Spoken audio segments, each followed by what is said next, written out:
Buenas tardes a todos. El tema del que hablaremos a continuación se denomina cáncer de páncreas.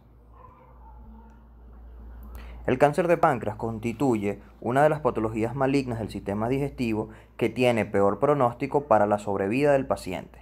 El adenocarcinoma ductal es el más frecuente y, como en otros tumores gastrointestinales, en su biología molecular hay evidencia que en las células ductales del páncreas existe una serie de mutaciones que se presentan en sucesión para dar lugar al adenocarcinoma ductal. El modelo más aceptado y ampliamente difundido en los últimos años sugiere una secuencia gradual de mutaciones que provocan lesiones premalignas denominadas neoplasias pancreáticas intraepiteliales, correspondientes a las siglas PANIN en el diagrama de progresión a carcinoma de las neoplasias intraepiteliales pancreáticas que observamos en la imagen inferior, las cuales progresan desde células mínimamente displásicas correspondientes a las siglas PANIN1A y 1B en el diagrama, a lesiones con mayor displasia correspondientes a las siglas PANIN2 y 3 en el diagrama, hasta convertirse por último en lesiones invasoras definitorias de cáncer. También existen 4 mutaciones relevantes en el desarrollo de esta neoplasia y corresponden a mutaciones en el oncogen KRAS, mutaciones en el gen supresor TP53 y DPC4 y mutaciones en la proteína P16. Con respecto a la epidemiología, tenemos que es la neoplasia maligna más común del páncreas, representando entre el 80 a 90% de todos los tumores de la glándula. Aproximadamente 70% de los casos suceden en la cabeza del páncreas, cuya afección provoca la sintomatología característica, tiene una incidencia de 9 casos por cada 100.000 habitantes y una relación 2:1 entre la prevalencia de hombres y mujeres. Y la pancreatitis crónica, relacionada más con el alcoholismo o patologías de la vía biliar, está asociada con el cáncer de páncreas posterior a 10 años de su aparición. Con respecto a la etiología del cáncer de páncreas, como todas las neoplasias, para el cáncer de páncreas su origen es multifactorial, con factores de riesgo que predisponen la alteración celular que desencadena la pérdida de control y retraso de la muerte celular programada ante la exposición a carcinógenos ambientales y moleculares. Los factores de riesgo definitivos tenemos que son el tabaquismo, la edad avanzada y la pancreatitis crónica. También podemos tener factores de riesgo probables donde encontramos la dieta baja en frutas y verduras y la diabetes mellitus tipo 2. Y también podemos tener síndromes hereditarios que pueden estar asociados al cáncer de páncreas, en donde vamos a encontrar la pancreatitis hereditaria, síndromes de poliposis como el Peutz-Jeghers, la fibrosis quística, las mutaciones del gen BRCA, el cáncer de colon no polipósico hereditario, la poliposis adenomatosa familiar, el cáncer de páncreas familiar, el síndrome de Li-Fraumeni y el melanoma múltiple familiar atípico. Dentro de la morfofisiopatología tenemos que usualmente se presentan como masas duras, pobremente diferenciadas, que obstruyen de manera distal el conducto biliar común o el conducto pancreático principal. También tienden a infiltrar espacios vasculares, linfáticos y perineurales, por lo que al momento de la resección la mayoría tienen metástasis en nódulos linfáticos regionales. Los sitios más frecuentes de metástasis son el hígado en un 80%, peritoneo en un 60%, pulmones y pleuras en un 50 a 70%, glándulas adrenales y cerebro. Además, pueden invadir directamente el duodeno, el estómago y vaso. La neoplasia exocrina de páncreas más frecuente, como ya mencionamos, es el adenocarcinoma ductal, el cual abarca más del 75% de los cánceres de páncreas. De estos, el 65% se produce en la cabeza y cuello o proceso uncinado del páncreas, el 15% se origina del cuerpo y la cola del páncreas y 20% de manera difusa, involucrando toda la glándula. Existen otros tipos de tumores epiteliales sólidos del páncreas, como son los carcinomas adenoescamosos, los carcinomas de células acinares y carcinomas de células gigantes o pancreatoblastomas, pero estos van a ser muy poco frecuentes.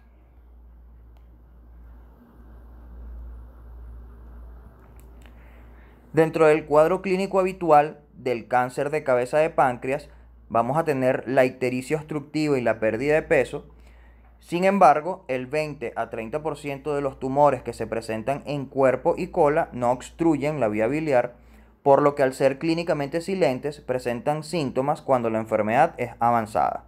También tenemos la presencia de dolor, que generalmente es sordo y localizado profundo en el epigastrio e irradiado a la espalda, y generalmente habla también de una enfermedad avanzada. La ascitis es también indicador de enfermedad avanzada y suele ser secundaria a carcinomatosis peritoneal. Otros síntomas menos frecuentes vamos a tener la anorexia, vómitos, náuseas, tromboflebitis migratoria, pancreatitis agudas y crónicas, diabetes mellitus de diagnóstico reciente y la esteatorrea secundaria a insuficiencia pancreática exocrina.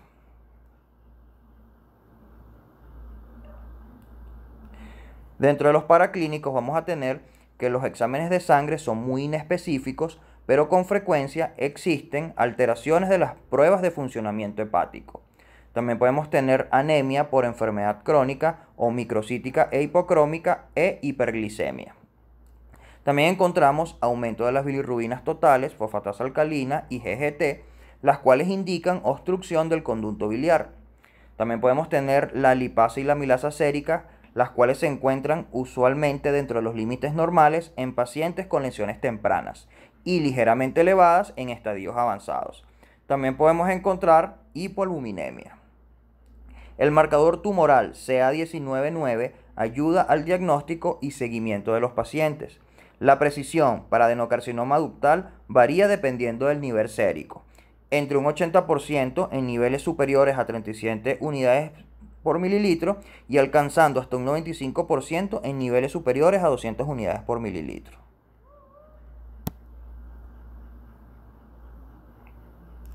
Dentro del diagnóstico por imágenes, primero vamos a tener la ecografía abdominal, la cual cursa como una lesión hipoecogénica de bordes irregulares o mal definidos, pudiéndose observar una atenuación posterior del haz del ultrasonido.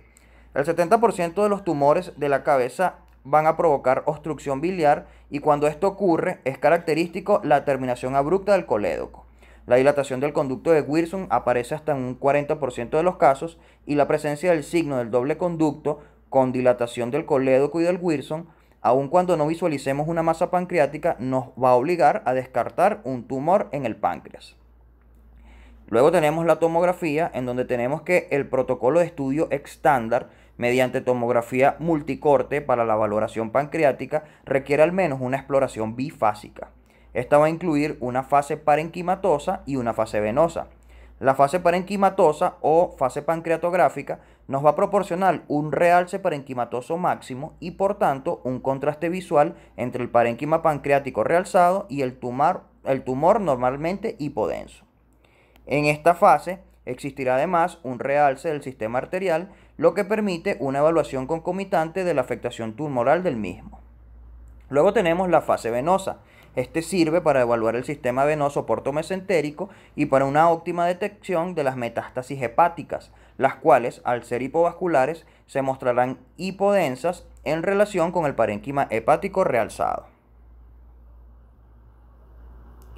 Con respecto a la resonancia magnética, vamos a tener que es útil en pacientes con insuficiencia renal que no toleran el contraste y sirven para visualizar metástasis pequeñas en hígado y para valorar estructuras llenas de líquido como el conducto pancreático y los quistes.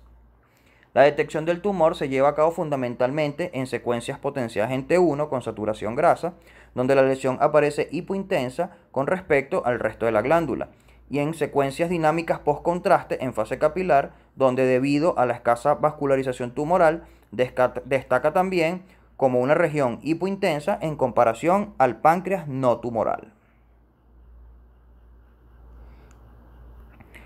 Para la estadificación del cáncer de páncreas vamos a tener que los pacientes se pueden estratificar en 3 grupos distintos, según la clasificación TMN y según criterios de tomografía específicos basados en anatomía.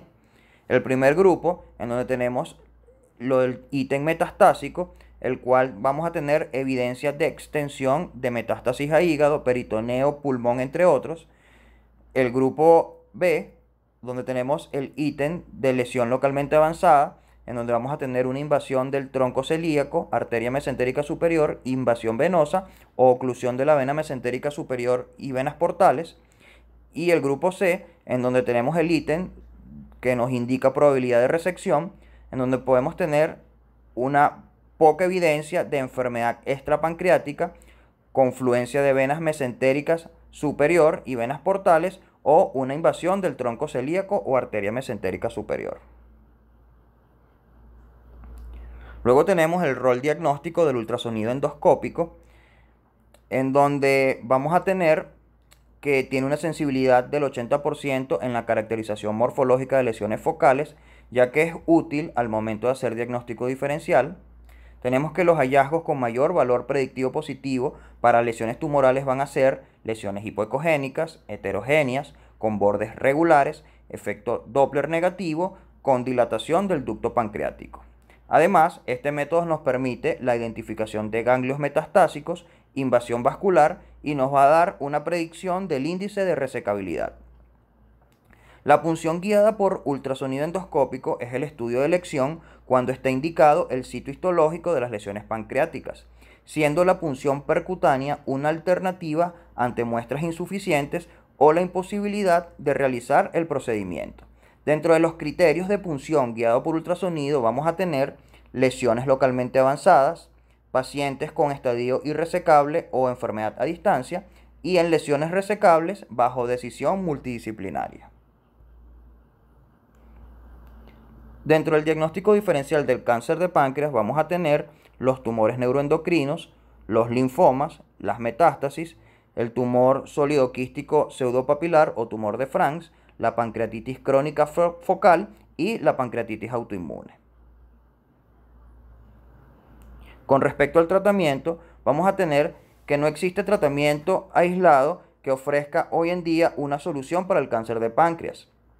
En un estudio poblacional muy grande, la terapia multimodal que se realiza se utiliza en la mayoría de los centros para ofrecer ventaja, sobre todo sobre tratamientos únicos. Para la decisión del tratamiento a tomar, debemos aplicar ciertos criterios para definir el tipo de lesión, ya sea criterios de resecabilidad, en donde podemos encontrar que no tenemos evidencia de enfermedad a distancia, no tenemos compromiso de vena porta y de vena mesentérica superior, y donde no tenemos afección del plano de separación entre la lesión con tronco celíaco, arteria mesentérica superior y hepática común. El criterio borderline, en donde vamos a tener contacto con vena mesentérica superior, pero sin infiltración o oclusión de la vena, con opción de reconstrucción quirúrgica, así como también contacto con arteria mesentérica superior, pero menor a 180 grados o menor del 50% de la circunferencia de la arteria. Y el criterio de lesión localmente avanzada, en donde vamos a tener oclusión de la vena mesentérica superior o vena porta, sin opción de reconstrucción quirúrgica, donde vamos a encontrar una afectación mayor a 180 grados o más del 50% de la circunferencia de la arteria mesentérica o tronco celíaco. Respecto al tratamiento quirúrgico, vamos a tener que la cirugía con intento curativo requiere resección completa del tumor. Las opciones quirúrgicas dependen de la localización del tumor y varían desde pancreatectomías distales a pancreatectomías centrales, las cuales van a ser poco usuales, y la pancreático-duodenectomía o procedimiento de Whipple. Esta última es la cirugía de elección en los tumores de cabeza de páncreas. La cirugía paliativa ha sido reemplazada por métodos menos invasivos de paliación con menor mortalidad, morbilidad y estancia hospitalaria. La cirugía con intento curativo requiere resección completa del tumor y la laparoscopia diagnóstica se usa de forma rutinaria en algunos centros, ya que evidencian metástasis que no se ven ni en los tomógrafos más sensibles hasta en un 5 a 15% de los pacientes, y de esa manera se evita una laparotomía innecesaria. El tratamiento quirúrgico consiste en dos fases. Primero, evaluar la posibilidad de resecar el tumor, y segundo, si el tumor es resecable, realizar una pancreatoduodenectomía y restaurar la continuidad gastrointestinal.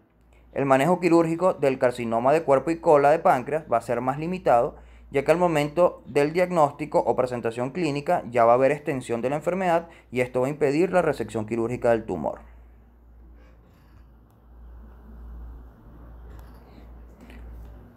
Respecto a la cirugía paliativa, hay que tener en cuenta que éste ha sido reemplazado por métodos menos invasivos de paliación con menor mortalidad, menor morbilidad y estancia hospitalaria.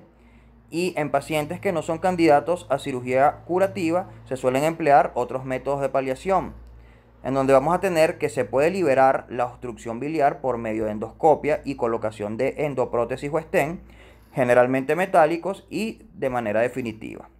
También existen endoprótesis duodenales para paliar la obstrucción intestinal.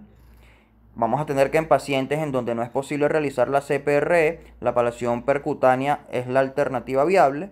Y el tratamiento más común del dolor se realiza con opiáceos. Sin embargo, es posible paliar el dolor inyectando alcohol al plexo celíaco durante la cirugía paliativa, ya sea por endoscopia o por radiointervención. Con respecto a la quimioterapia, es actualmente la modalidad más común de tratamiento en el contexto de una enfermedad resecable. A pesar de que no existe un consenso internacional de cuál es el tratamiento adyuvante estándar, el más común es la gemcitabina como agente único tras la resección quirúrgica. Y otro beneficio potencial se presenta en pacientes con tumores limítrofes, en donde parece aumentar la posibilidad de resecabilidad y de márgenes negativos en la pieza quirúrgica. Luego vamos a tener el rol del ultrasonido endoscópico en la terapéutica, en donde vamos a encontrar la colocación de fiduciales guiados por ultrasonido, que consiste en la colocación de dispositivos metálicos para la realización de radioterapia dirigidas en casos seleccionados. La braquiterapia guiada por ultrasonido, que consiste en la colocación de partículas radioactivas en el tejido tumoral, causando injuria local y ablación tumoral. Luego vamos a tener la neurólisis del plexo celíaco guiado por ultrasonido, la cual consiste en la inyección local del plexo celíaco de analgésicos para el manejo del dolor. Y por último, el drenaje biliar, que consiste en generar una fístula bilioentérica utilizando prótesis metálicas guiados por ultrasonido endoscópico. Luego pasamos a los tumores neuroendocrinos de páncreas. Estos pueden clasificarse en funcionantes y no funcionantes basados en los síntomas clínicos causados por la secreción hormonal. El término tumor neuroendocrino pancreático se reserva para tumores bien diferenciados independientemente del grado histológico. El término carcinoma neuroendocrino pancreático se reserva para aquellos casos con histología poco diferenciada y con alta tasa proliferativa. Vamos a tener la clasificación de la OMS, las cuales no clasifican a los tumores neuroendocrinos en neoplasias bien diferenciadas, en donde vamos a tener el grado 1, grado 2 y grado 3, y vamos a tener los carcinomas neuroendocrinos pancreáticos propiamente dichos, en donde podemos encontrar el grado 3, los tipos de células pequeñas y los tipos de células grandes. Estos tumores pueden producir más de una hormona y, aunque clínicamente puede predominar una, pueden ser no funcionantes, aunque caracterizables por métodos inmunistoquímicos, y puede existir un aumento de la secreción hormonal sin tener un síndrome clínico asociado. Dentro de los tumores neuroendocrinos funcionantes podemos encontrar los insulinomas, los cuales son los más frecuentes y muestran una evolución benigna, pero también tenemos gastrinomas, glucagonomas, somatostatomas y bipomas, los cuales se asocian con una clínica y una proliferación agresiva. Aunque la mayoría de estos tumores pancreáticos ocurren de forma esporádica, algunos se asocian a síndromes genéticos. Con respecto al diagnóstico, vamos a tener que las manifestaciones clínicas vamos a encontrar el síndrome carcinoide, siendo las manifestaciones más frecuentes.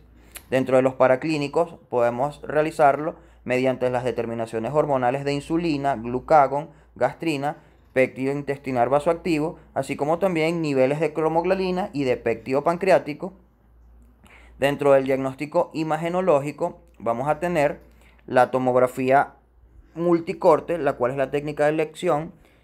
Con ella es imprescindible el uso de contraste intravenoso y la toma de imágenes, a menos en fase arterial y portal. Las lesiones van a ser hipervasculares, lo que le confiere una intensa captación de contraste con un rápido lavado, por lo que aparecen como lesiones hiperdensas en la fase arterial, con una marcada disminución de su intensidad en la fase portal. Y morfológicamente son lesiones homogéneas, con crecimiento expansivo, y algunas pueden aparecer como lesiones quísticas o con calcificaciones en su interior. En la resonancia magnética son lesiones hipointensas en T1 e hiperintensas en T2, con una captación intensa de contraste endovenoso. Su sensibilidad es discretamente mayor a la de la tomografía, especialmente cuando valoramos metástasis hepáticas que restringen la difusión y no captan contraste.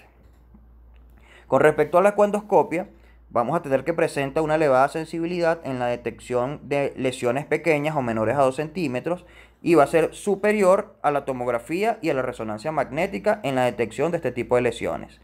Va a permitir la obtención de muestra para estudio citológico y la determinación del grado de Ki67, y esto se realiza mediante la punción por aguja fina guiado por ultrasonido endoscópico.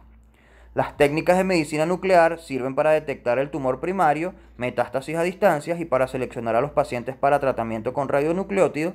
Y por último, el diagnóstico histológico se inicia con la identificación de la naturaleza neuroendocrina, seguido de la determinación del grado de diferenciación, ya sea con el índice de proliferación o el índice mitótico, y de los factores pronósticos. Y también es importante determinar la presencia de mutaciones germinales en genes asociados a una mayor susceptibilidad de tumores hereditarios. Con respecto al tratamiento, vamos a tener que la resolución quirúrgica es el tratamiento de elección y se define según el estadiaje TMN. Cuando tenemos lesiones resecables sin metástasis, la podemos dividir en menores a 2 centímetros, en donde si tenemos un grado G1, un paciente asintomático, un paciente donde no hay sospecha de malignidad o tiene bajos factores de riesgo, le podemos realizar un seguimiento. Y en pacientes que tienen un grado G2 de diferenciación, que esté sintomático o desee la realización de cirugía, pudiésemos realizar tratamiento quirúrgico. En lesiones mayores de 2 centímetros es indispensable la realización de cirugía oncológica. En lesiones metastásicas podemos realizar tratamiento de enfermedad avanzada mediante resección de metástasis, ya sea por ablación local, mediante trasplante hepático, mediante el uso de análogos de somatostatina, mediante el uso de radionucleótidos, por terapias dirigidas o ya sea por quimioterapia. Por último, vamos a tener, aparte de las lesiones focales sólidas, las lesiones neoplásicas quísticas con gran potencial maligno, en donde vamos a encontrar la neoplasia quística mucinosa, la neoplasia mucinosa quística intraductal y la neoplasia pseudopapilar o el tumor de Franks. Esto es todo el seminario. Muchísimas gracias.